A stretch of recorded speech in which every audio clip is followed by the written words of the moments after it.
ਨਾ ਤੂੰ ਮੈਨੂੰ ਬਹੁਤੇ ਲਾਰੇ ਅੜੀਏ ਨੀ ਹੋਰ ਕਿਤੇ ਰਹਿ ਜੀਏ ਕਵਾਰੇ ਅੜੀਏ ਮੇਰੇ ਸੁਪਨੇ ਬੜੇ ਨੇ ਕਹਿ ਲੈਣ ਦੇ ਨਾ ਭੇਜ ਮੈਨੂੰ ਦੂਰ ਨੇੜੇ ਰਹਿ ਲੈਣ ਦੇ ਇਹ ਪਿਆਰ ਰਹੇ ਪੂਰਾ ਨਾ ਰਹੇ ਥੋੜਿਆ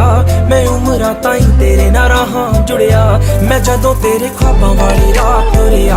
ਮੈਂ ਤੁਰਿਆ ਬੜਾ ਨਾ ਮੈਂ ਤੋਂ ਜਾਵੇ ਮੁੜਿਆ ਉਹ ਜਿਵੇਂ ਰਹਿੰਦੇ ਪੰਨੇ ਨਾਲ ਪੰਨੇ ਜੁੜਦੇ ਮੈਂ ਰਵਾਂ ਤੇਰੇ ਨਾਲ ਉਹਨਾਂ ਵਾਂਗੂ ਜੁੜਿਆ